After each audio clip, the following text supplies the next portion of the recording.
Excellent. Time being 7 o'clock. I call to order the Franklin School Committee meeting. Meetings are recorded by Franklin TV and shown on Comcast Channel 9 and Verizon Channel 29, as well as recorded by Franklin Matters. And real quick, I want to, Ruth Ann, thank you so much for stepping in at the last meeting when all of the Daves left town. And thanks to Franklin TV as well, because I was able to kind of watch that meeting. You did fantastic. So thank you very much. I appreciate it. All right.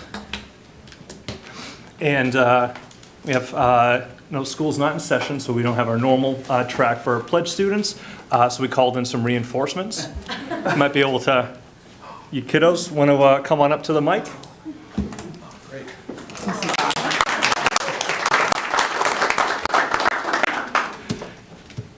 All right, if everyone please stand, you can lead us in the Pledge of Allegiance. I pledge allegiance to the flag of the United States of America and to the republic for which it stands, one nation, under God, indivisible, for liberty and justice for all. Thank you all very much. It was fantastic. Captain America's in the chambers tonight. And now, as is customary, we'll pause for a moment of silence.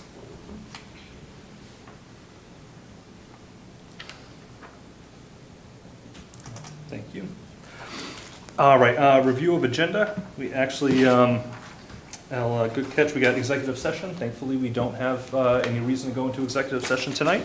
So I'll entertain a motion to strike the executive session from the meeting. Motion to strike the executive session from the meeting agenda. Second? Second. Discussion, questions? All those in favor, please say aye. Aye. All right, fantastic. Otherwise, does the agenda look okay to everybody?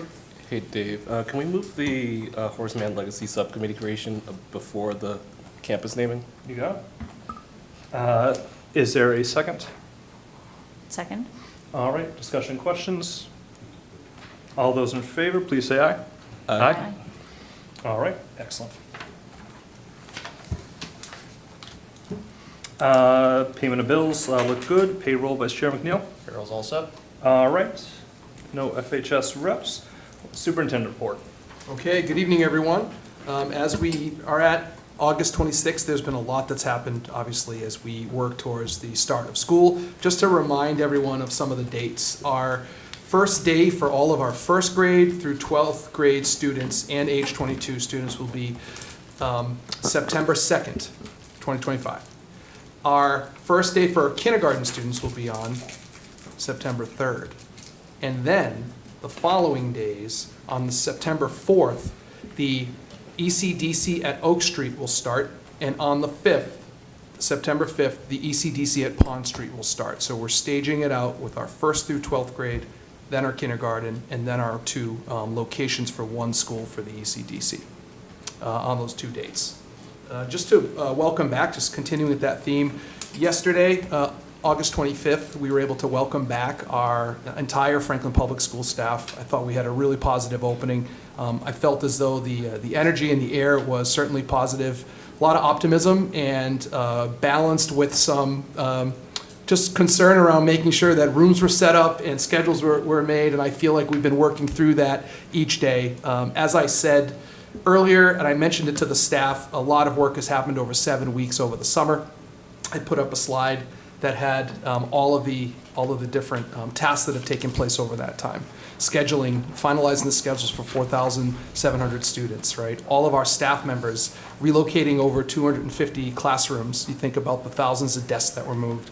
A tremendous amount of work happened prior to the 25th, and then when we welcomed everyone back, every staff member had to unpack those boxes that they had packed up in June.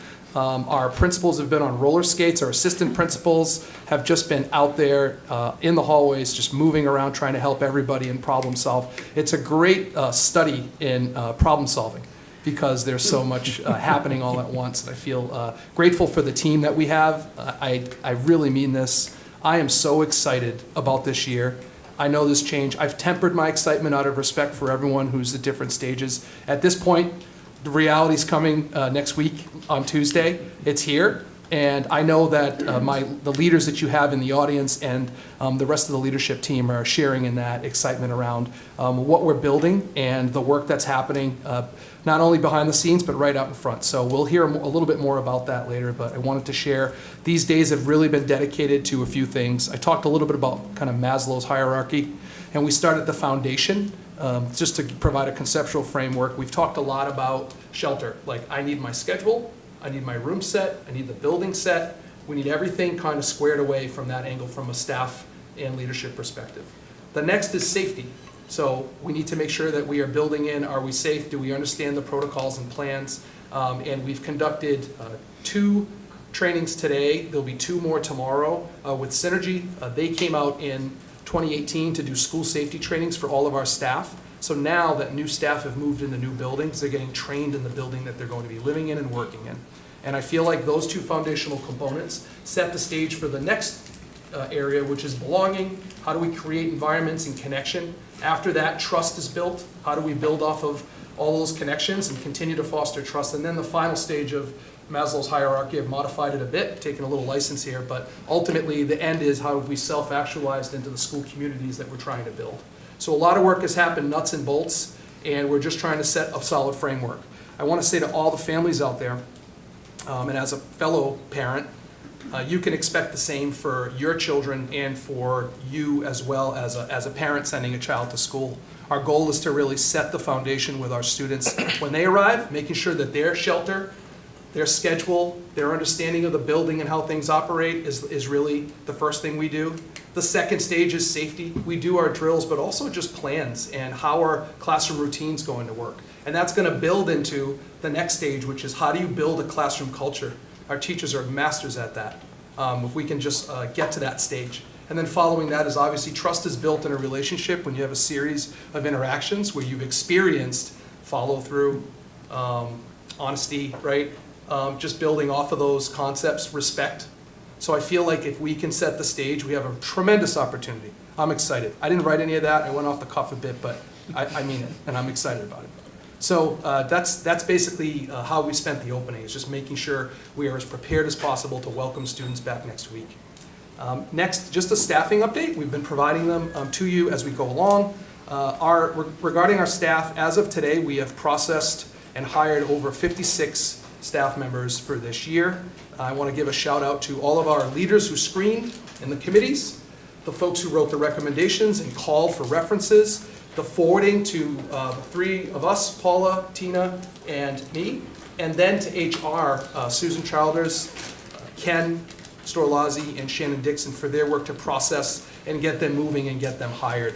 There's not a day I've gone by that I haven't seen Susan Childers outside in that little main foyer right on the 2nd floor, sitting with someone explaining some paperwork or whatnot. So I feel like it's been a complete team effort, and we're fortunate to have the team that we have in place to do those things. Finally, just as a logistical notice, we'll send out our email notification test on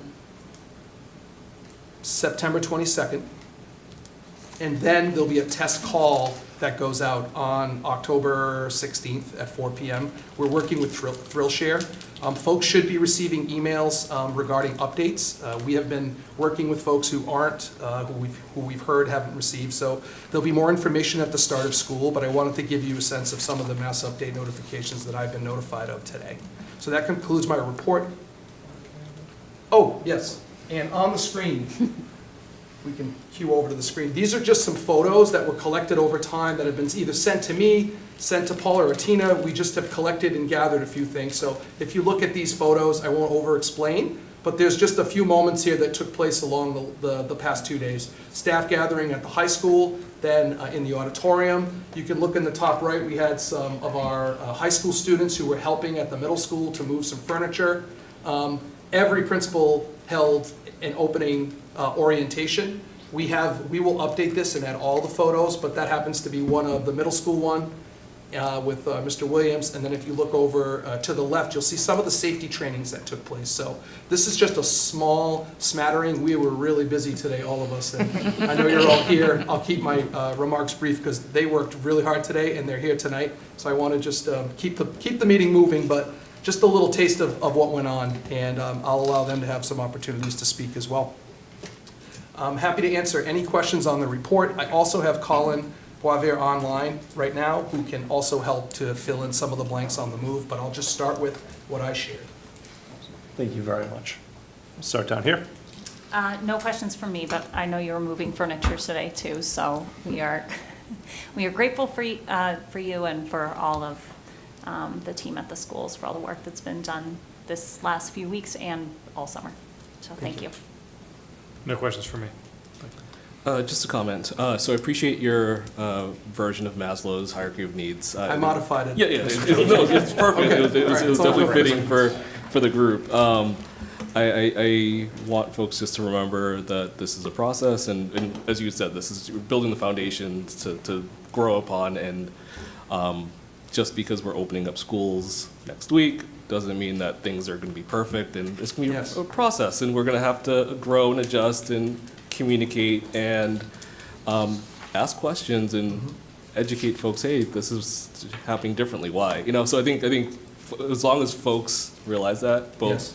staff and families, I think this will be a good year. But we just all need to come knowing that it's not going to be perfect day one, and it happens. Right. Yeah, And so. you always feel better when the pilot says there'll be some turbulence, and then you experience it when they are kind of quiet about it, and you experience it. It's a little bit alarming, so thank you for reinforcing that message. Yeah. So thank you. No questions, but thank you very much for all the hard work you and the entire team have been doing to prepare for this upcoming year with the newly restructured districts. I really appreciate it. Thank you for sharing the photos of the process, and yeah, we look forward to seeing how it all goes with the start, and just with what the district's looking like and how we're functioning in this new chapter. Great, thank you. No questions, but I share your sentiment. I feel the excitement. I see the pictures of you. Maybe I caught a bunch of pictures that maybe aren't even really widely shown to the public, just because I know so many teachers and things, and they're like, oh, this is so funny. And I'm so impressed with the team of leadership, especially right now that you have, like, getting the school cultures ready to hit the ground, and just, this team is like, I mean, I get why you're excited. I get it. It's exciting. Thank you. You've done a big accomplishment, so congrats and thanks. Yeah, what you guys did today is not easy to move on. Greatly appreciate it, and great teamwork. Thank you. Yeah, really spectacular. Everybody, the administrative team, all of our teachers and educators. I really kind of put up all of Franklin's, every single one of the Franklin Public School employees up against any other school district's employees. And as my old college professor said, they would beat them dollars to donuts every single day. You guys are fantastic, and it is an entire team that's kind of coming together and to do this for our kids. And I am so incredibly thankful every single day that we have this team in place and all these great educators working towards just a better Franklin Public School system. So thank you. Thank you. I also just have Colin on, and I've asked him to just share an update just from his perspective regarding some of the moves, and he's also overseeing transportation. There's a few things on his plate that I wanted him to just be able to share out. So Colin, I'll pass it over to you to provide some highlights or updates. I don't know if they're all highlights, but.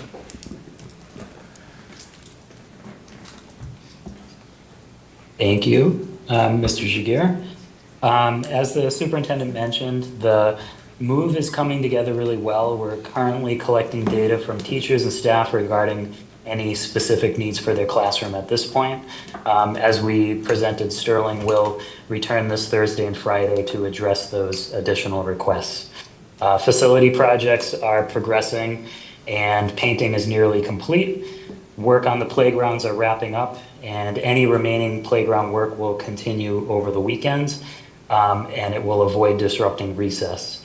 The remaining work will not impact any access for students to the area while it's completed.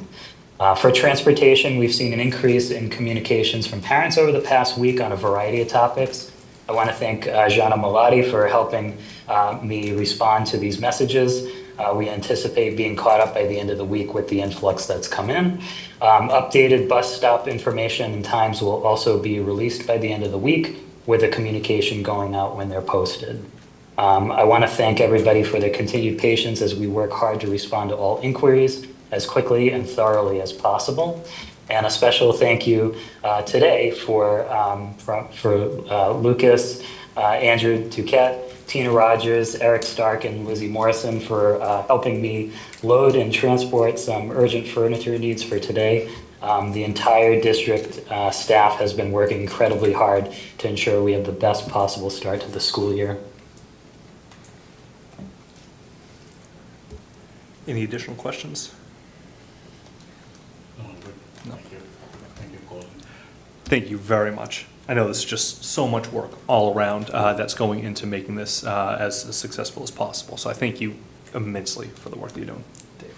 Yeah. Colin, I wonder if we can just get a brief update on how things are going with transportation. I know last year was quite the adventure. This year, I've not seen too many comments, but I know there's a couple of parents that are always anxious right around this time of year, and we want to make sure that we're able to provide responses to all of them. So I don't know if you could provide a quick summary of kind of where things are, and let parents know, really what our policy is for the first 2 weeks. So just in case things aren't perfectly ironed out, what they can expect as we get back to school. Yeah, sure. And Jana, too, if you're there, feel free to jump in on any of this. We, like I said, have gotten a variety of questions that we're working through. The bus routes that are posted, we do expect some slight modifications to from feedback and initial things that we've seen in either communications or just with working with the bus company. Just various changes since it's been released. Nothing major is going to change, but a stop might be updated, a time might be updated, a stop might be added or moved slightly. We'll make sure to communicate anybody assigned to those stops if they're impacted, but we don't really anticipate any major changes that would impact any routes specifically. It would just be about anybody who's a late, somebody who's registered late, or maybe a bus stop had an incorrect GPS point that just needs to be cleaned up, something like that. And for the first few weeks, the bus drivers are going to pick up students at stops. A lot of the bus ID cards are distributed during the first week of school, and it kind of gives us that opportunity to make sure that we've gotten everybody a bus card who needs one. And again, if for whatever reason there was somebody who missed registration, we can try to address that in the first few weeks as well. Excellent, thank you. Can I just add, separate of bus transportation, just want to set the stage again around the idea of the start to school. Every year, the beginning of school, it seems as though more people drive to drop off their children. So we typically see at the beginning more congestion than we see that seems to level out as we move through the year. We expect this year to see that as well. There's two things I would mention. Lincoln Street, that's an area where we are going to continue to monitor. But folks should be aware, the more people that drive, and particularly at the beginning, we're going to see how that is working and settle in, and then make recommendations if changes are necessary and or needed, but ultimately we're aware of that area. The second is there was a change at the high school. Steve Sherlock posted this on Franklin Matters. He had a map. It was also communicated from the high school around the direction of one of the areas where typically people have been driving on the wrong side of the road for a period of time, just to get across to Oak Street from Panther Way. So those can be found in communications from the high school, but it's also, if you go to Franklin Matters, you can go to one of Steve's most recent posts that he's put out that had the map, and it had a description for anybody who's trying to navigate town. The signage is clear. The road markings are clear. It's if you had never driven there and weren't conditioned to it, it's probably pretty explanatory. It's just if you have been driving a certain way for a while, you'd see. But it does not allow you to turn left. There's a sign that's very clear about this, and it's for more information, the best thing you can do is probably look at that post if you're a citizen, and if you're a family member, you can look at one of the most recent newsletters from the high school as well. Okay. Thank you. I'll just mention that I take that road all the time, Mm-hmm. and lots of people are taking lefts as still, but people will figure it out. So it's because it only affects people while they're in the parking lot Right. of the Panther Way, not on Oak Street, and then they want to take that left. So there's not too many, but I think students in particular, that's the ones that I see still taking the left. It's like, they're the ones who don't see the signs. So, I don't know, we might want to have somebody out there the first couple of days, because I do suspect it's going to get a little, because I was one of those terrible people who drove on the wrong side of the road, because I'd go, oh no, I forgot, because that's how I go to my house. So I always go that way, and I'd go, oh no, the parent pickup line, and I'd be on the wrong side of the road. So Right. I'm psyched that we did it, but yeah, I'm Okay. sure. Now, I know that this will be communicated to our student drivers, and it'll be part of the opening day. I'm seeing a Yeah, lot of and hands it's up. very obvious, the sign is there, it's very big, yeah. Okay, So. very good. Thank you. Excellent. Thank you all. Any other further questions, comments? All right, jump on to new hire update. Okay, so I provided it during my presentation. That said, I also emailed you a report for just some more of the data behind it. But ultimately, as I said, we are looking at, we have 2 teacher openings, we have 13 ESPs, an LPN, and a 10 non-union positions that we're still trying to fill. You can see from the report where our openings currently are. And yeah, we are continuing to work and screen and hire, and we're really working hard to fill those positions as soon as possible. We have contingency plans in place at each of the schools where those vacancies are occurring, and I'm confident that we can continue to move forward. We'll provide information as we start the year off, and we'll continue. So anything to add on that, just as far as? We're really down to 10 ESPs. I got 3 in Oh. today. So. Oh, very good. 10 ESPs. Excellent, thank you. Huh? You signed them or you have candy? I signed them. I signed 3 today. Official. Then, and just for folks maybe that are watching at home, or, watching later, if they themselves are interested in applying or know someone that could apply, where would some of these jobs be posted? Where could they find this? They can find them on School Spring and look and search by Franklin Public Schools, or they can go to our website in the HR tab and the department, and you can find all the openings there as well. They can also email their resume to Miss Susan Chilters. She will pass it along to any of us who need it. So Fantastic. drop it off. We'll take it. Carrier pigeon, anything. Thank you. Questions, comments from the committee? We'll start down here. No, thanks. No question.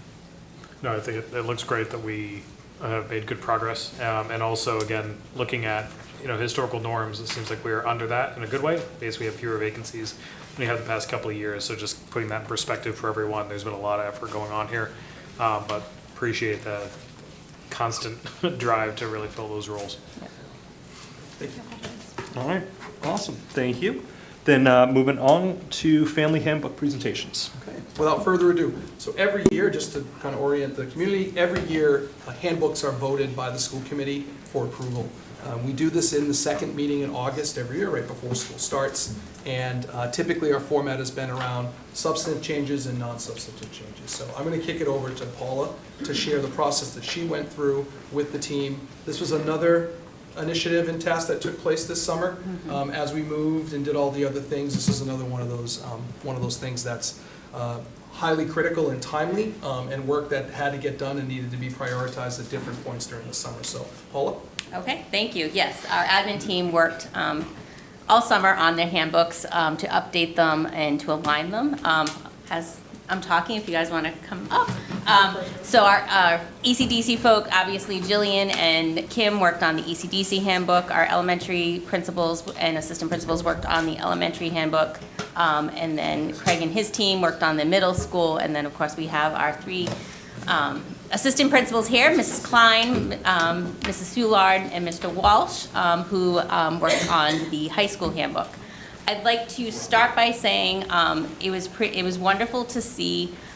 We decided early, I think we decided at our pre-treat at the elementary level that we were going to do one level handbook rather than having 4 individual school handbooks like we've done in the past. We really wanted to come together as an elementary level and create one handbook similar to what the middle school now and the high school has done in the past. It's really a great example of how aligned our practices and processes were across all the elementary schools as well as the 3 middle schools, because as you'll see tonight, there's really no substantive changes at the ECDC elementary and middle school level. And even at the high school level, there's really not that many substantive changes at all. So we'll start by having the high school go through their substantive changes, and then we'll shift into the other levels where I'll probably speak as an overview, because as I said, there's no substantive changes, but then everyone is here to be present for any questions you may have. So, all right. Am I clicking through this? Yes, you can click just. Other computer. Other. No, the one in front of me. Okay, I just did that, and we'll Keep going. next. There you go. Okay, so I'm going to kick it off. The first substantive change we have is the wind block that we've introduced that I believe was rolled out in the spring, I believe. You're familiar with it, but I'll explain it really quickly. It's a daily 30-minute block that we've added to our schedule to give students a chance to get personalized support. So during this flex period, we're not calling it flex, we're calling it WIN, because the WIN stands for what I need, so it's an individualized approach. So students can choose to get extra help or enrichment from a teacher. Teachers can also schedule students themselves, so it's sort of a dual purpose. Students can pick what they want, or teachers can say, you know what, I'm gonna need you to come see me this week, I want you to work on this or that. That approach allows everybody to sort of tailor exactly what they need. On Mondays, they will start in a home base, where teachers will be present for students as they're scheduling themselves, and then teachers themselves will schedule the next couple of days for the week, and that will happen every Monday, and that will be 30 minutes, like 9:50 to 10:20 every day. We had a team of a WIN block committee that had 10 people on it, including Mrs. Reed, our associate principal, and Dr. Weber, the principal, and almost every department from the school was represented on that committee. They worked all last year and some in the summer to sort of get this up. We kicked it off today. The platform that we're using is the same platform as eHallPass or Securely Flex that we had been using for the last year. So the staff got to work with it. Mrs. Reed made some excellent videos about step-by-step instructions on how to do it, and staff wildly reported that it was well done, and they felt really comfortable after playing around with a few minutes that they'll be comfortable when we start on Tuesday. So students will spend the 4 days next week in their home base, playing around with it and getting comfortable, and then the WIN block will actually be up and running the following week on September 8th. Does anybody have any questions about that? Great. So our second change is in our tardy policy. One of the nice things about the slower pace of summer is that you get to look at the things that you don't during the year because it's too quick and things are moving too fast. So one of the things we looked at as a team this summer was our attendance, and specifically our tardies. We have a significant number of students, I think probably since the pandemic, who amass more tardies than we would like. And we got a chance to look at the data, and it told us what we really already know, is that an old-fashioned traditional consequence like assigning an hour of detention for being late to school is ineffective. It doesn't help students, it's not a deterrent, and it does not help students change their behavior and build stronger academic habits. So we thought about what we could do, and we reworked the policy so that it is more grounded in an MTSS framework to ensure that we are implementing the appropriate interventions at the right time. So we're going to be using our Panorama platform. We've developed 3 kind of custom strategies. Along the way, we've added them to the library, and the whole process overall engages parents much earlier. And so we hope that, we are confident that this more collaborative process will really help students change their habits, get to school on time, and also we can reduce or discover and reduce the barriers that some families really experience in getting their kids to school on time. Does anybody have any questions? Yep, I do. So I love the approach. And this may be something that can we get for a presentation or an update in June? If we can get like what did last year look like? what did this year look like from a tardy perspective, so that at least we can have some quantitative data just to see what we're doing and then what are the plans if it hasn't changed, or how do we change or do anything differently if it is working. Yeah, we're looking forward to the data as well, so. Perfect. Thank you. I'd actually do one better. Are we able to get updates maybe 3 months in? Sure. Just because essentially my thought is we want to make sure that we are keeping track of this. End of the year is a great time to identify and see a lot of things, but if we've gone through an entire school year and early on we identified either it's working great, excellent, fine, let's go ahead and see how it looks in June. But if we get through 3 months or so and there's either a decrease in efficacy or we're seeing some other kinds of challenges kind of popping up, it'd be nice to be able to kind of respond to that and really make sure that we're not just holding out until June. Sure, yeah. It's going to, these first couple weeks of school, we'll be working with our our student support teams, our ISTs, to kind of update people on the policy and kind of get our bearings. But I think it should be probably fully implemented by end of September. I think we should have things running smoothly, so we should be able to come back with it. So November might be kind of a good time for that 3-month window. Yeah, and that's sort of the end of the first I quarter was going to for say us. around the first quarter mark, yeah. Perfect. Yeah, Yep. that sounds great. Yep. And the third change that we're going to talk about on the high school handbook is, it's a minor change as of now, and it's just simply in our section on academic dishonesty, we added AI to the statement about plagiarism. And it is important to notice that, that's the last clause there was already there, but without giving credit and representing it as your own. So there's another statement about AI in the handbook that wasn't changed, that talks about if a teacher has given prior approval, there may be, and that AI is used in an ethical manner, that it may very well be an acceptable technology to use. So we are, this year, we've dedicated an entire half professional development day in December, I think it's December 17th, where we're just looking at artificial intelligence. And I know that, I think it was on August 17th, DESE sent every school district a pretty hefty offering of guidance on AI. And I think, we are well aware that this is a revolutionary, advancement in really human history. And so it's kind of funny that our minor changes is important. And it's really important to teachers and students to know when something's considered academic dishonesty.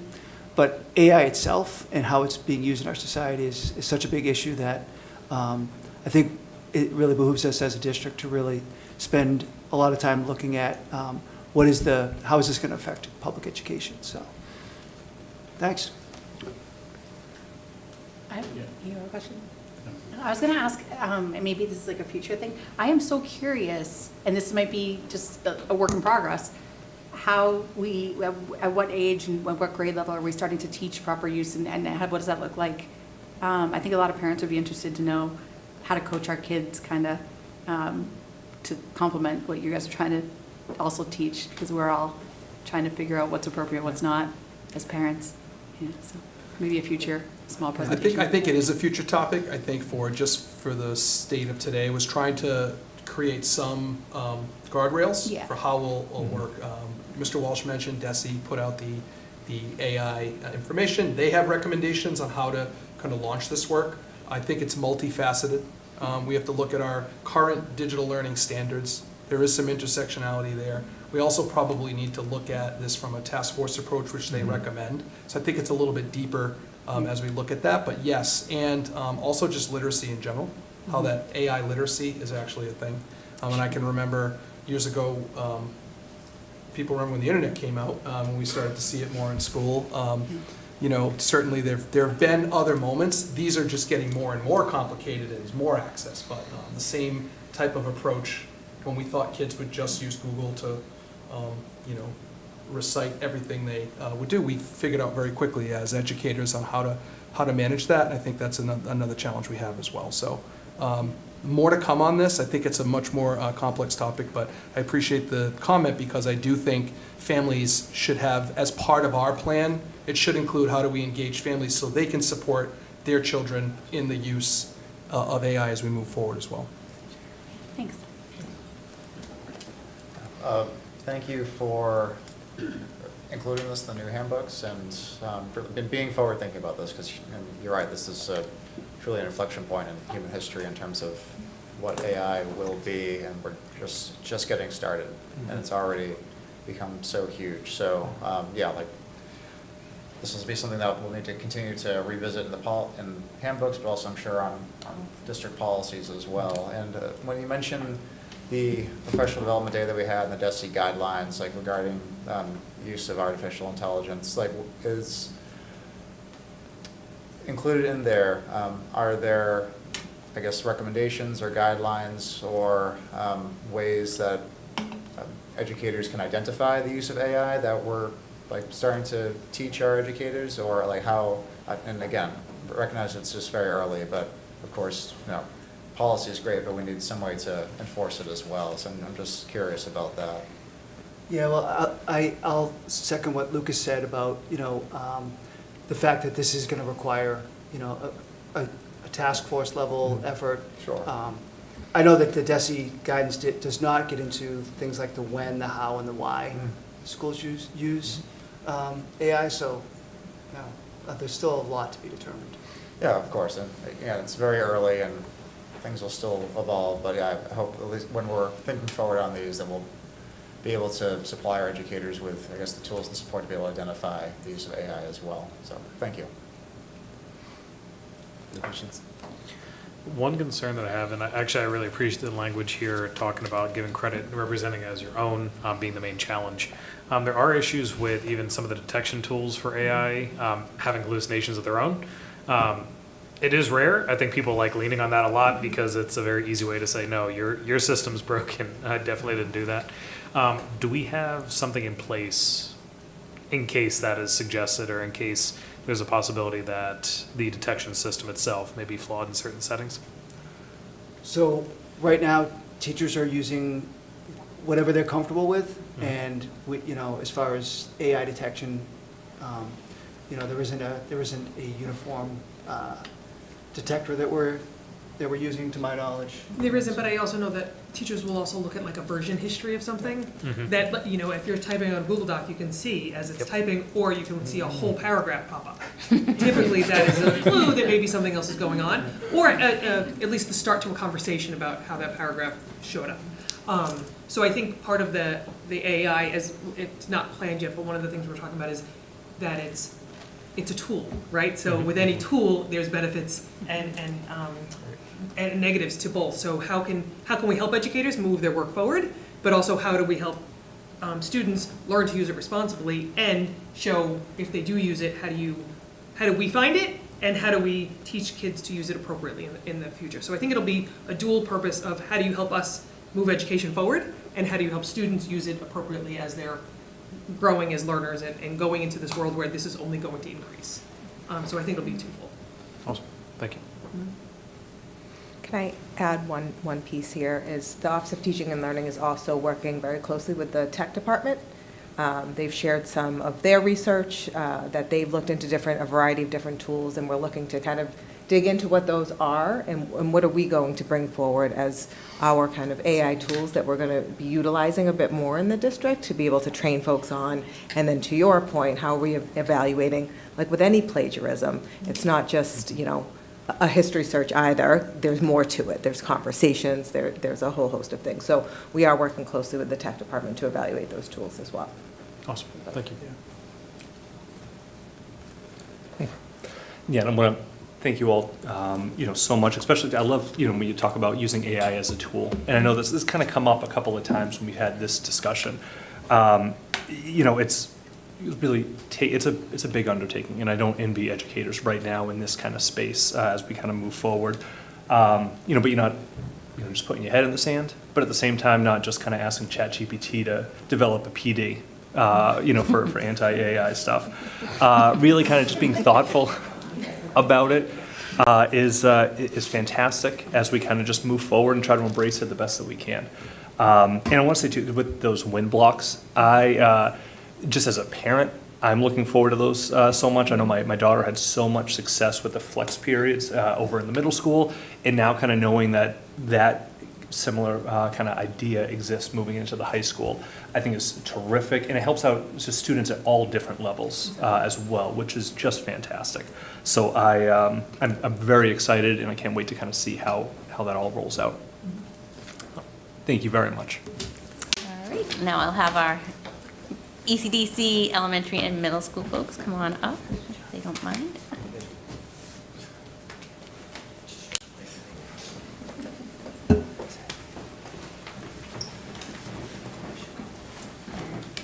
Yep, if you just change the slide and then I can speak to it because it's kind of one slide, so I'll tee it up for them. So as I said earlier, there really was no substantive changes across these 3 levels. It's just some minor tweaks. Our updated school contact information, both school phone numbers and absentee lines and administrators and whatnot. We updated the strategic objectives across all 4 schools, which you'll get to see when we come in next meeting, I believe, when we present our DIPs and SIPs. And then also, we added some language around curriculum notice. So there's some language in there that regarding a parent's right to request information from the building principal or regarding accommodations related to any curriculum content. So that was also added to all our handbooks. So Ms. Taylor, Mr. Hendrickson, and Mr. Williams are here to answer any questions about handbooks, or if you want to ask them what they've been doing the last couple weeks, you're more than welcome to do that. No substantive changes besides like everything. Right, I know, that's what we said. But like, no substantive changes except putting 5 schools into one handbook and, naming everything. And as I think, to quote someone in the room or else Mr. Giger, every piece of paper that they put their fingers on had to be changed across the last few weeks because it had a hawk on it or an acorn or something. But no substantive changes. So. Fantastic. And we'll first just again, I don't know, giving thanks, but this is spectacular. I will be following you on the gram, as those kids say it. And just how has the first few days been? Just as we're kind of coming on back here, seeing the new. It's great energy in the building. We've done a lot over the summer to be prepared for this. The team has custodians, all staff around, like secretaries. I mean, it's just been a huge effort up to this point, and so it's just been a lot of preparing, and then having teachers back in the building, staff back in the building, I know was really exciting. Good energy, trying to figure everything, get all the logistics ready for next week when kids come back. But so far, real positive. Yeah, energy is very high at the middle school. Excited for the 3 schools to come together and become one. I keep describing it as, today was better than yesterday, and we're a little more prepared. Yesterday, we are a little more prepared than the day before.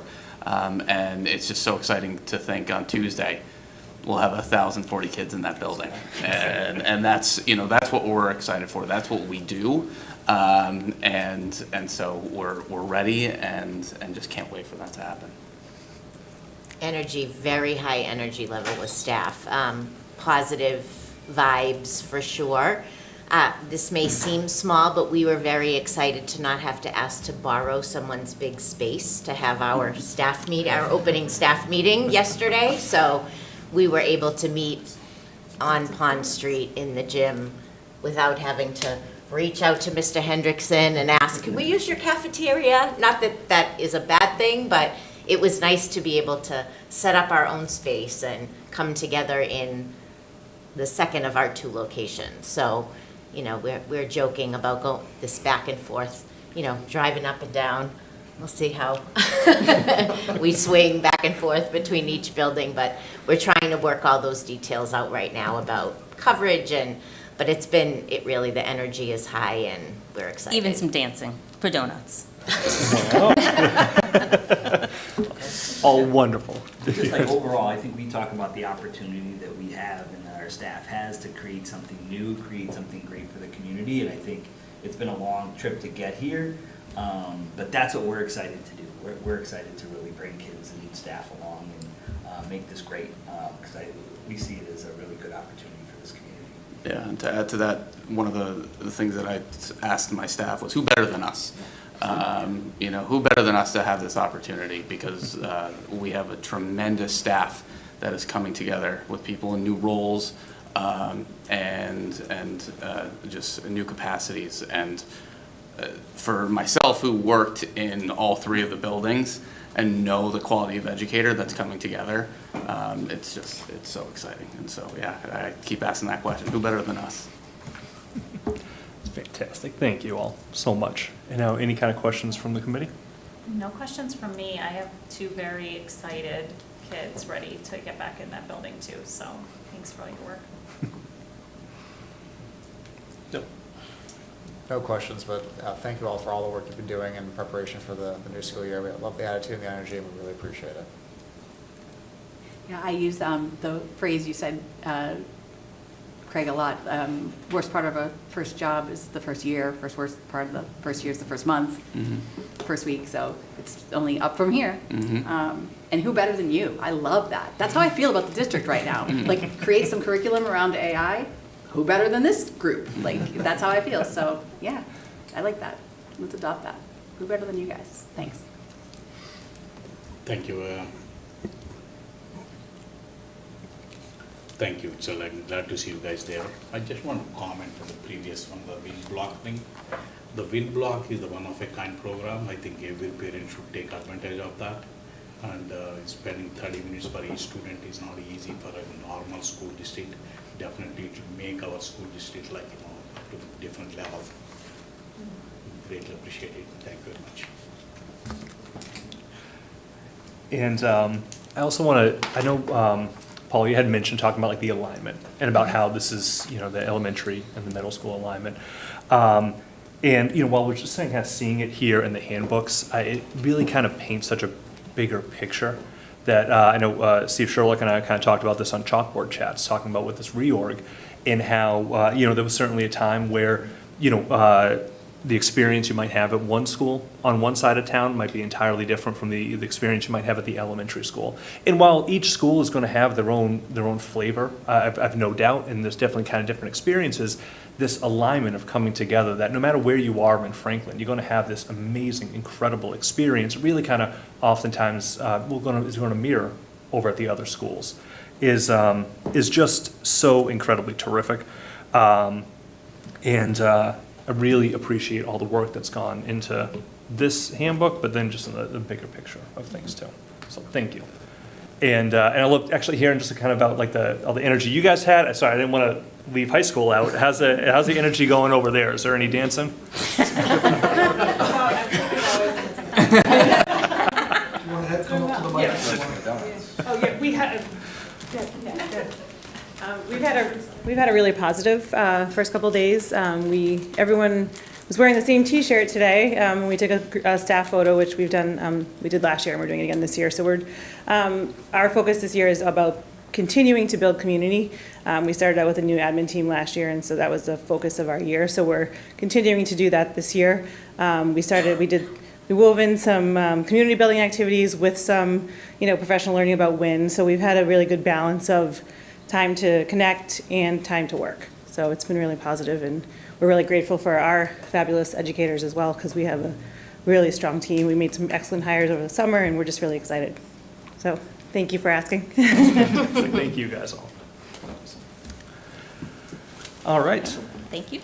Any other questions? Thank you all very much. I know it's been a very long day. All right. So we sequence this well. They can, they'll hear the votes if they stay for another minute, or they can. Wait, Dave gave them out. Yeah. Hey, you're in charge. You guys are the boss. All right. Thanks. Thanks for coming. No, it's okay. Just follow Franklin Matters, you'll see what happens.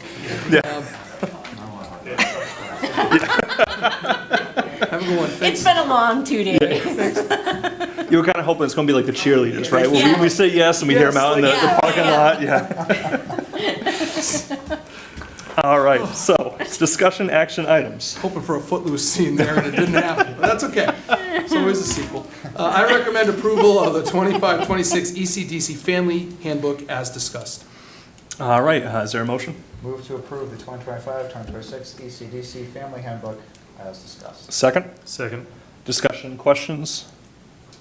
All right, vote will come in a motion. All those in favor, please say aye. Aye. Opposed? All right, motion passes. Do you want to draw a sign and put it against the window? I get it. I recommend the approval of the 25-26 Elementary Family Handbook as discussed. Is there a motion? Move to approve the 2025-2026 Elementary Family Handbook as discussed. Second? Second. Discussion, questions?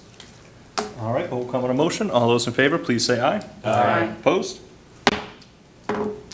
I recommend approval of the 25-26 Middle School Family Handbook as discussed. Is there a motion? Move to approve the 2025-2026 Middle School Family Handbook as discussed. Second? Second. Discussion, questions? All those in favor, please say aye. Aye. Opposed? Motion passes. I recommend approval of the 25-26 Franklin High School Family Handbook as discussed. Is there a motion? Move to approve the 2025-2026 Franklin High School Family Handbook as discussed. Second? Second. Discussion, questions? Seeing none, vote will come in a motion. All those in favor, please say aye. Aye. Opposed? All right, Thank you. excellent. Thank you very much. Okay. Shine a light down there to let them know. Oh, yes, I can knock on the windows if they're still in the parking lot. We're good. Most of them will probably head to the shed or something. Yeah. Okay, onward with the meeting. Can I note one thing? Yeah. Can I note one thing before Yeah, we move sure. on? So tomorrow, families can expect, given that you've Yes. approved the Yes. handbooks, we're trying to streamline the amount of communication families receive. So folks can expect an email with a Google form that will look for sign-offs on student handbooks, that will look for a sign-off or consent on various digital tools, and the photo release. So parents can, opt in and out of each one of those. They have to sign off on the handbook, but that is coming tomorrow. So we're looking for folks to get those signed off on as soon as possible. Question. So for the sign off, is there a due date that they have to have it done by? There will be, and I can get that to you. Thank you. It'll be clear in the communication Yes, it will too. be. We have in the past sometimes given these items out once the school year kicks off, which as a parent, it's quite a hectic time when you're trying to get your household. So one of the goals was to try to get that out ahead of the school year, even if only by a few days, to allow folks to at least read it over. And there'll be a date later once the school year is off and running. September 12th. There we go. Thank you. Perfect. Okay, good question. All right, am I changing the order here? Am I reading F first and then E? Correct. Okay. So I recommend this is, just for context, you've had discussions in the spring regarding Horace Mann, the legacy, and the idea of the campus, and also the legacy kind of planning and what that could look like. So there's two votes on this, and I can read them both, and then I'll kick it over to you, Mr. Callahan, to kind of explain with further detail. Does that make sense as far as the meeting goes, to allow for discussion? We certainly, yeah, you could read them or both, or we could just do we'll do the legacy first, if we want to just officially kind of vote on that, and then just kind of procedurally jump down. Did you want to say anything ahead, or do you want me to? Yeah, I can kind of, Okay, if you want. sure. Yes, Superintendent Jagiers mentioned, it was back in May, when we kind of had the last discussion about the Horace Mann campus naming, and just an entire discussion all about that. And so that's where this kind of got synthesized down to, where have the creation of a school committee subcommittee, where we can try to figure out how best to honor Horace Mann's legacy, kind of moving forward, including the Horace Mann campus naming, if that's approved. But there's also some other ideas as well. I know there's a community relations meeting where I think, Erin, you had mentioned the idea of creating like Horace Mann, like takeaways and flyers, activities that can kind of be had at like strawberry strolls and harvest festivals. I've heard from a longtime Franklin resident where they said back when they were in school, she remembers celebrating Horace Mann's birthday in school. There was even a song that went along that she couldn't remember, which is probably for the best. But just the idea of how do we you can really kind of honor his legacy. And even as Paul had mentioned in a discussion too, this is a father of public education. And one of the best ways to honor his legacy is to ensure that we have a properly funded, fully funded public school system as well. So that's kind of where that came from, and then along with the naming convention as well. But then just as we switched up, we just made some adjustments with the agenda. Yeah, Superintendent Shakir, if you can kind of kick us off with the subcommittee creation. Sure. So I recommend the creation of the Horace Mann Legacy Subcommittee as discussed. All right, is there a motion? Move to approve the move to create the Horace Mann Legacy Subcommittee as discussed. Second? Second. All right, discussions, questions? Yeah, question. As in some other, I guess these are more liaison positions, related to subcommittees, there are other community members that might be involved in something like this. I could see that there might be folks that either work for the schools, like teachers in the schools, or folks in the community that might be interested in being involved in the creation of this legacy. Is that an option or an opportunity that we could see connected to this?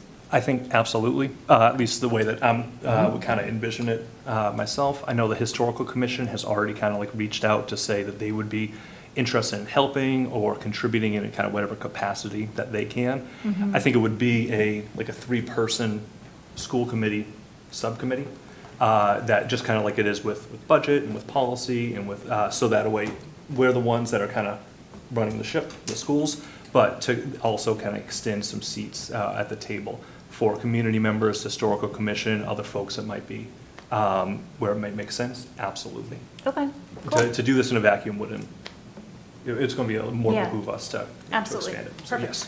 Sounds good.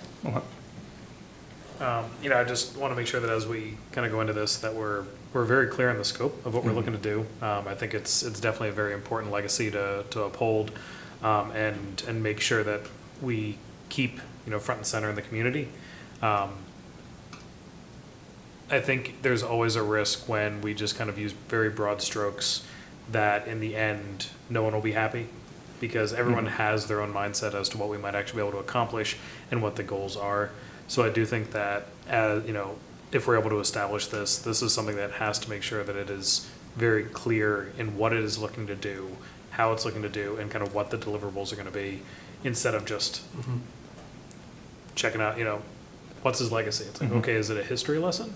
Or is it ways that we can implement, really an understanding of the importance of public education in our school systems and in the community, which I think is fantastic. But we just want to make sure that we have those kind of points that everyone knows what we're hoping to get out of this. Setting up kind of goals and guardrails as we kind of move forward. And just the rationales of why I was thinking of switching it, because I felt like the naming of the campus was part of the legacy. So I feel like it should be something that we put to the subcommittee to do that. So I think it may be premature for us to just say yes, vote on that, because then we're already establishing the foundation of this is what we're doing as a legacy. But I agree with the idea. I think we need to have folks from different bodies represent this and come up with different ideas as well. But ultimately, it is the school committee's decision to make that final, to execute whatever needs to be done. But I think from a naming perspective, if we do that now and then form the subcommittee, really what is their purview and what else are they going to do in addition to that? So I think we should leave anything regarding the Horace Mann legacy to the subcommittee if it gets approved and established. I'll just speak briefly just to one piece. I think the idea I've heard a sentiment around is there's a 3-person school committee that will be a subcommittee, just like with policy and budget, that makes recommendations to the whole committee to vote, because ultimately the outcome of this will be a school committee vote and decision. I may have recommendations, but ultimately I recommend on many different aspects, and many times it comes down to what is in your authority. This is an area where I believe that to be true. The other piece is it's just as important, I think I heard this mentioned a few times, to say what this committee will do and what it won't do. Because what I would worry is if it's too broad, there are 1,000, I just know from my own, we all know from our own experience, people come at these things with their own understanding unless we make it clear on what the understanding is. This isn't a school renaming committee, right? This is about the legacy of Horace Mann and how does that live. And I think my recommendation just as superintendent is, I think, to some degree, kind of identifying the goal, whether it's through the subcommittee or through the school committee to charge to the subcommittee, is going to be really, really helpful so that it's clear on what the mission is, so that you can kind of set expectations for anyone who wants to be a part of it or not. And I don't mean censoring or like over creating like too much of a guardrail where it's completely steered, but ultimately being honest about what the charge of the committee would be and not. So I agree with the comments that were made. I think the legacy is important. I think it's valuable to have perspectives from, to gather perspectives as a subcommittee from others within the community that have other roles and other vantage points, and I think that's the work that can be accomplished, but I would just agree with that. The other piece would just be what is the goal, is to try to look at that legacy. So I think, Mr. Charles, your point was around the campus naming. If that is a recommendation of the subcommittee to the school committee, that's what you were seeing as a process. Correct. You could make an argument too around if there's no charge or no goal to kind of point to the mountain you're going to hike up, how do you backwards plan? So I think those are the conversations that you need to have as a committee as well. But I understand why taking it out of order was the legacy piece first. So if you want to take this a piece at a time, it's up to you. Thanks. And I think what I will say too, just on that, the way that what I kind of got from when we had this discussion back in May was kind of that idea of saying, all right, this is the Horace Mann campus, was something that there was a lot of discussion about, positive discussion. So to say, well, this would be one of the first goals of that subcommittee is how do you take that kind of charge and turn it into a reality, kind of take it off the minutes of the meeting and then make it into something of substance. And that's where one of the first goals of that subcommittee would be. If we kind of go and we're saying, well, this is the charge. But we could certainly kind of have that discussion once we're doing the naming. Okay. Yeah, I mean, I think it'd be a great idea to have a subcommittee for, to explore Horace Mann's legacy and how we can honor him as a community. It's a great part of our history that has not only local but national implications. It's really, his work is rippled out throughout history and can really define what public education in America is. And I think having this committee to define how we honor him beyond just building names or campus names, I think that would be great. I mean, I'm fine with naming the campus now and then handing over the task to the subcommittee of what we can do beyond that.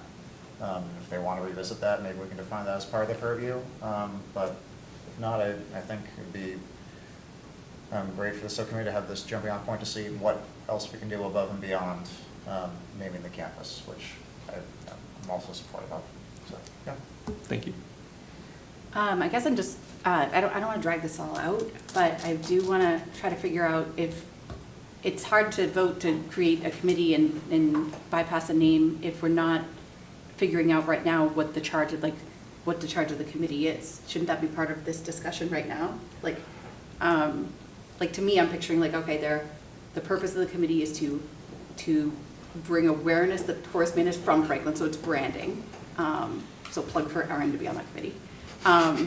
It's about it's about educating the community on, moves for Erin. It's about the community being educated about his legacy. So there's some community relations, type work to do. And then it feels like the third would be around, I think especially as a school committee perspective, around appropriate support of his legacy, meaning funding. And so that becomes like a community relations type thing too. So Paul, bringing that up is a good, so I just formed the committee in my brain. I'm already on, this is already the policy, so it's all of us here almost all together. But I just, branding, education, and funding, to me, is the purpose of the subcommittee. I don't know what else we would try to do here. Because I know one of the things that we were sort of having a discussion around was, if it's not naming an actual building, will it ever be used, kind of thing. So I think the branding is important. But just the priorities of what the district has done and like, make no mistakes, we have excitement because we've sort of saved ourselves with the redistricting, and we have this amazing team leading our schools and educators that we've been able to retain and recruit. So now, taking this on feels to me like so, I want to see how the year goes and everything. At the beginning of the school committee, this school committee, one of the first public comments was from Steve Sherlock, who said, I think you guys have more work than the number of people you have. Like, you should use 9, and there's plenty of people running this time around, so maybe the town council, I mean, like, Nancy's probably already ordered the ballots, but to me, it's like, I don't know how this gets prioritized when we have a brand-new district with a certainly an anticipated deficit. I don't know if everybody saw the finance committee meeting, but we're not, you know, in great shape as a town. So this just feels like, I don't want to devalue Horace Mann's legacy, but like actionable this year for the school year for the kids. I want to be sure that we're defining what this is about. And otherwise it could look like one of those subcommittees that just like drags on and on, like the Davis Thayer reuse. Like, it just like never goes anywhere. Like, sorry, Alan, just like, there's like a lot of committees out there that just don't, not ours. You know, we get things done, but you know. Anyway, I don't know what it's worth, you know, I'm open to whatever the group decides, but I don't really know what the scope of the work's gonna be. I don't know if we should define that here now and just figure it out. But I don't wanna be here all night either. These guys moved all day, so, anyway. Yeah, my thoughts. Yeah, my thoughts is, I agree with Paul what he just said, that it's not like a naming convention. I don't see any opposition or anything like that, so that's a legacy we need to discuss, not the one naming. Naming is already, we all agree with the obvious. We should discuss what the legacy is going to lead to the Franklin across the school district, that's all. All right, kind of any other questions, comments right now? Would we, you know, and obviously not making the motion at the moment, but just for the discussion purpose, would we look to potentially table this until we can give a very specific outline as to what this committee is going to be? Just kind of resolve some of these questions, you know, just creating it in name, great, fine, like that. I think we've all agreed there's a lot of value in making sure that we are honoring Horace Mann's legacy. But the gist of kind of what I'm hearing is that people really want to make sure that we know what this is going to be here and what the committee's or subcommittee's next steps are. So I don't know if people have any kind of thoughts about, you know, basically saying what is this going to be and vote on it as such versus just kind of create it and then hope we figure it out later. So that's where, if I may, the idea of originally kind of having like the campus naming, something there was a lot of positive energy and discussion on the May meeting to kind of start things off with that, to say, you know, yes or no, are we going to do this? So then that way, if the committee says, you know what, yes, we had those discussions back in May, we had it in policy, we're going to go and we're going to name this plot of land the Horace Mann campus. Now, how do we actually kind of get that accomplished? It's going to be through a subcommittee, and that would be the first task of that subcommittee. But where the subcommittee still would be able to kind of go and figure out other avenues that they can kind of go on and take a look at. The very first goal would be, how do we take this reality, the Horace Mann campus name that had kind of been discussed at policy subcommittees and at the full school committee, how do we make that a reality? And again, I know we moved up the order, and we could still kind of do both of those. Or, you know, start with creating that legacy, and then just kind of jumping on to say, all right, is this one of the very first tasks that we're going to ask the subcommittee to kind of go and to establish?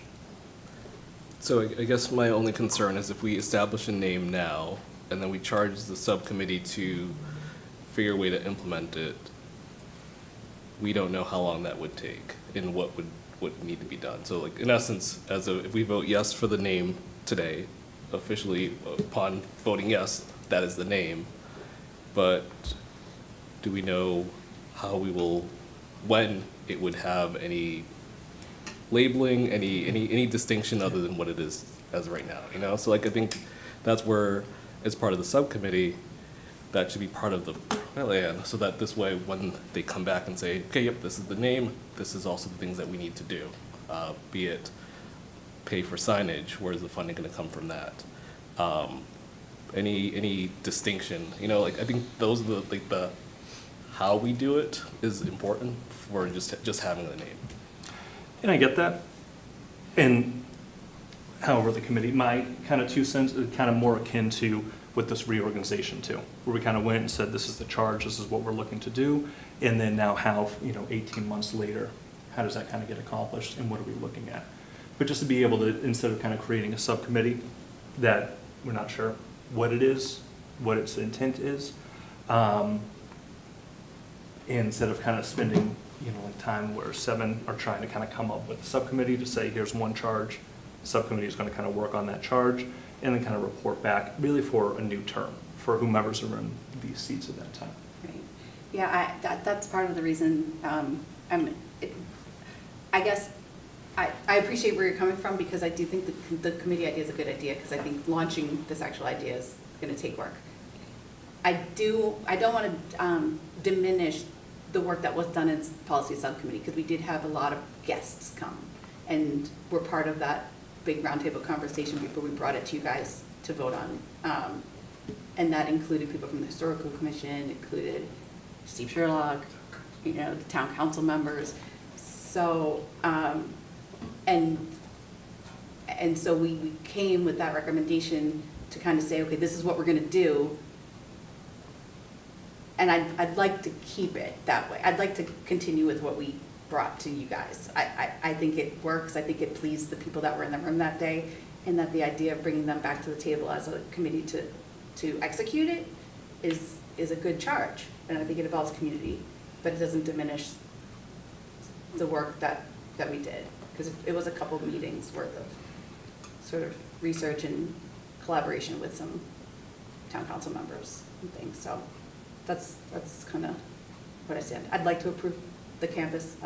I like that idea, and I think it'll give us something to spring off of to gather outside members to join us if they know that the task is going to be to run with this and come up with what this looks like and how we implement it in town.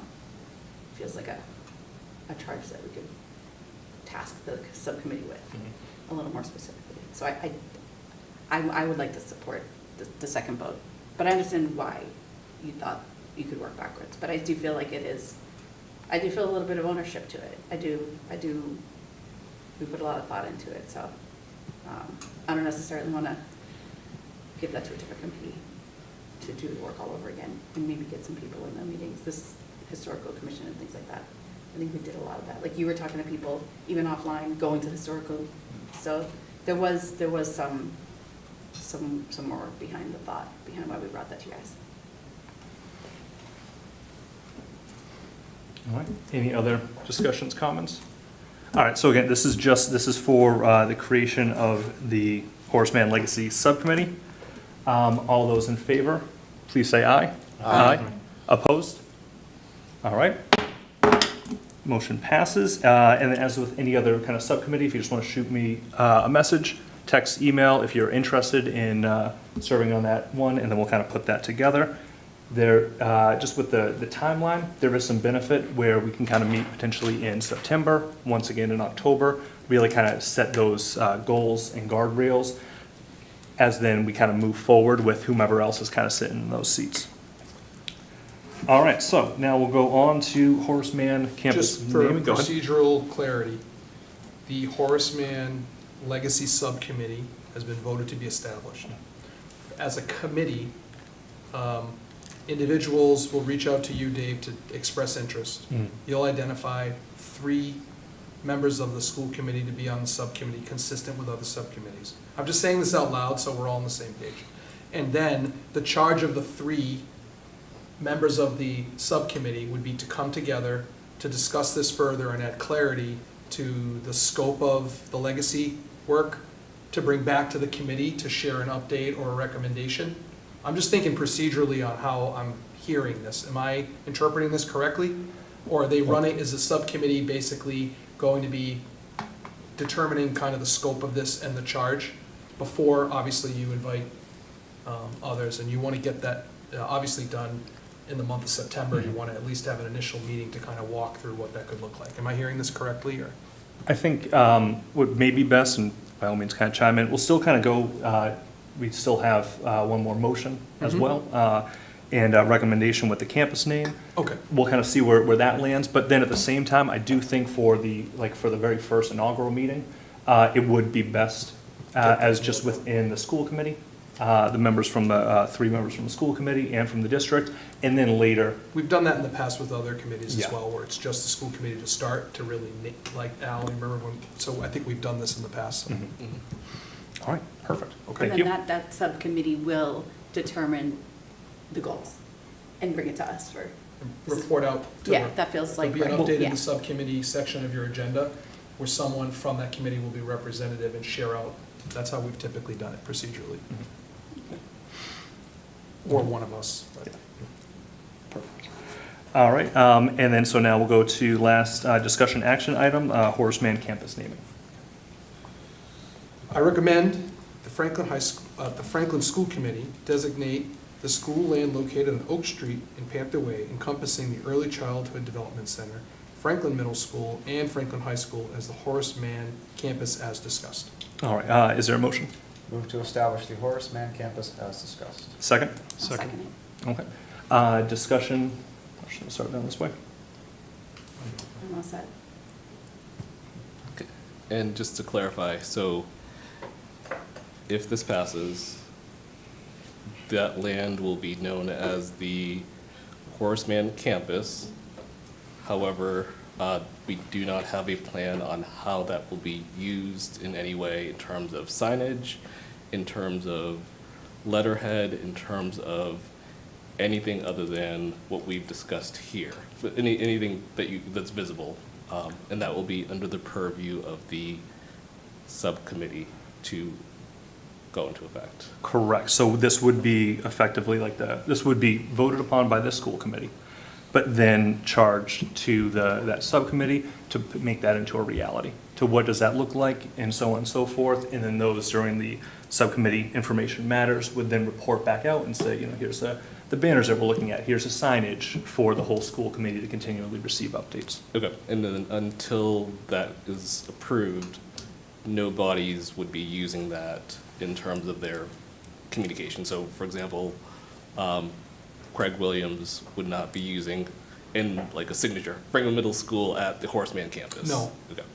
Because that's not, even with a charge, it's like setting the stage. But it's still, it's the Franklin Middle School, so his letterhead will always encompass that. So to your point, Mr. Charles, is how is this being used and in what way? And I think those are the decisions that have to be determined. And also, we have to look at it from a procedural standpoint. What makes sense?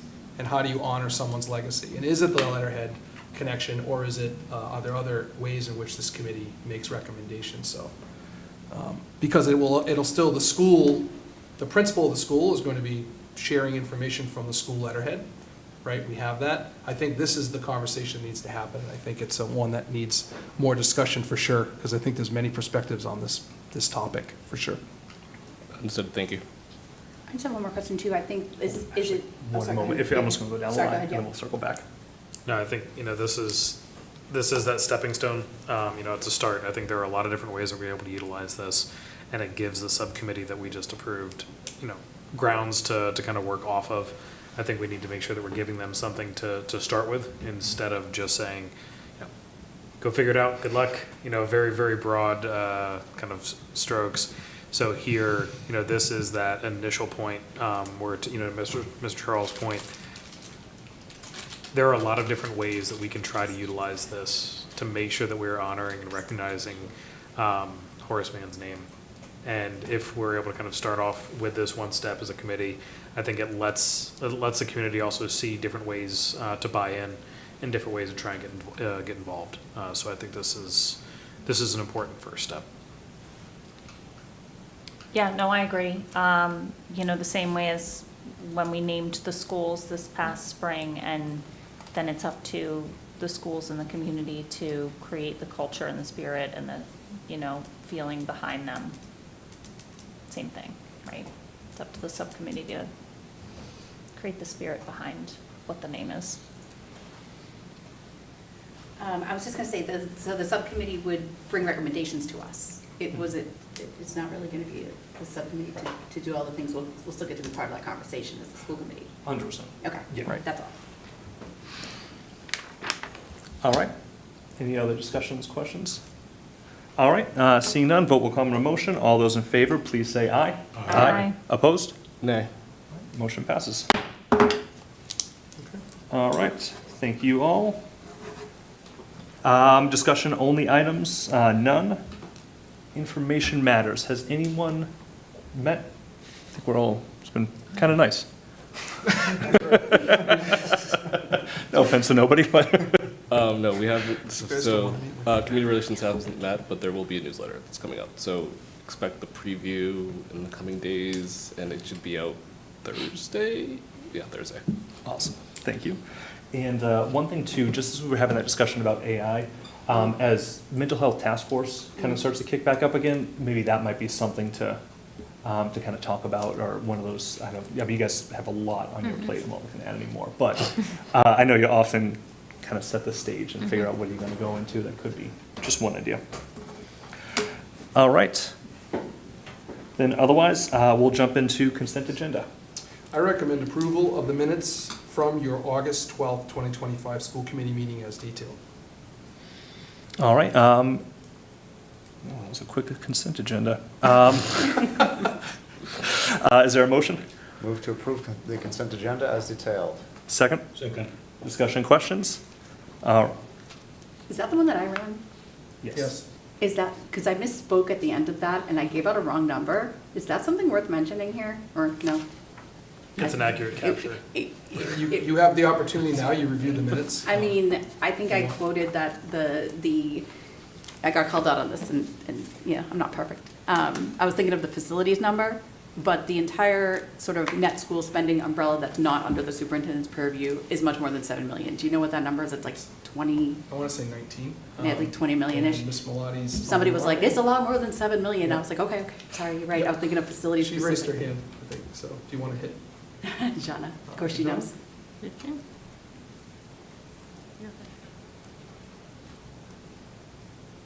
Hi, can you guys hear me? Yes. Hi, it is 19 million and change percent. Thank you. Yeah, so it's a lot more than 7 million, so if we want to correct that, it's, you know, I am aware. I just want the people to know that I am aware that it's a bit more. Thank you. All right. And I want to again thank Franklin TV, because I was able to recap and watch that meeting, and I'll be able to vote on the consent agenda here. All right. Any other questions, comments? Seeing none, vote will come on a motion. All those in favor, please say aye. Aye. Opposed? All right. Motion passes. Citizens' comments. Are there any citizens in chambers or online that would like to make a comment on an item not on tonight's agenda and falls within the committee's purview? Take it away. Steve Sherlock, 13 Magnolia, Franklin Matters, Franklin Public Radio. Thank you for all your work and the updates. Having been in logistics before, I know the problems, and I've seen some of the pictures of the boxes, and I can just imagine. So thank you all for doing what you're doing. I know it'll come out eventually. So 2 other quick updates. One of the studio members, Chris Flynn, is also working on a video series on Horace Mann, which prompted me to read one of the books that he's used as his background building, creating the scope and text, and he's looking for actors to play the roles. So there has been advertisement through Franklin Matters before. If somebody else happens to hear, contact Franklin TV and say, I'm interested. It'll be highly interesting. Having read the book very briefly, he's got an interesting story. It's not just education. But then more importantly, in terms of what we do, Coley, many of you are getting into the election season. The community will be getting into the election season. The nomination papers are out, signatures are being done. There'll be a rather compressed time from September 15th, probably through the first 2 weeks of October. Because if I back up from November 4th, usually the early voting starts approximately 2 weeks before that. So that gives us a compressed time to interview the number of candidates, which at this point is 25 between school committee and town council. Turn around the video, the audio, and the transcript. So with your coordination and your competitors, collaborators, all our neighbors working together, we can do this. Pay attention, there's going to be a moving target, but yeah, it's exciting times for many reasons, and I'll leave it at that. Thank you. Thank you, Steve. All right, and anyone online? All right, I think we're good. New business. Okay. Just to reiterate what Mr. Williams said, we're getting better every day. We're better than the day before. There's still a lot of work to do. And even when we open schools to welcome students, this fall, we'll continue to work through many of the areas that we need to through the school. So I do not want to leave anyone with an impression that we are going to be completely done with every project and everything, but we prioritize the learning spaces, the welcoming of students and families into the buildings, into the core areas, and we'll continue to work at this. And we have a plan. We're excited to continue to move through it. So that was just a final comment I wanted to make. Next school committee meeting, we will provide and present our school improvement plans and our district improvement plan.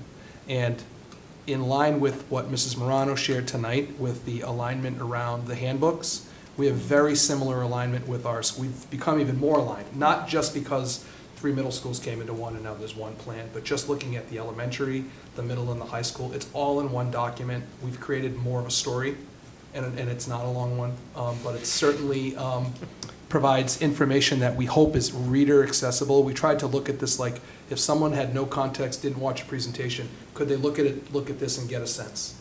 We also added metrics in to make sure that we have some measurability to each of the goals that we're clear about. I appreciated the comments earlier around attendance, for example, but we've added to make sure, that was some feedback provided last year, and we are really working hard to, with all the change, we're still committed to making sure that we improve each of our processes. I'm excited about that as well.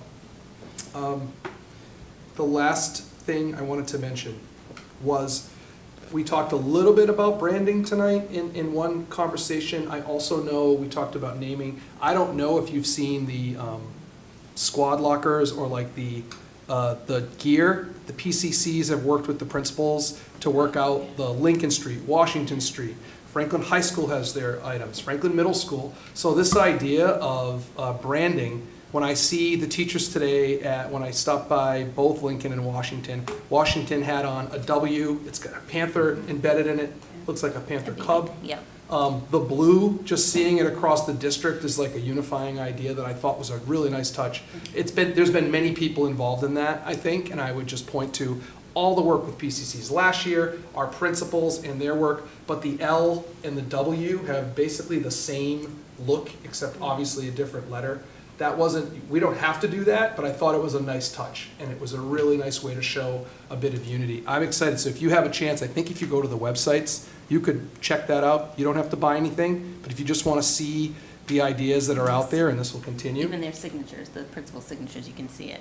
Yes, they each have a signature in there akin. I just think it's a nice example of kind of branding alignment, and we'll continue. But these are things like we did what we could to get off the ground. Now we have to kind of grow the system, so I know you probably can relate to that in your projects. Oh, I was just going to say, speaking of community, the L and the W are the amazingly talented work of Kayla Nisbet, local mom and parent in the schools, and just overall super talented individual. So thank you for naming her and her work. I just think it's really a nice touch. So just as a community and a family member who's raising children and just looking at this, I would have been excited if my daughter and my son were still in elementary school and kind of the work that's happening. So.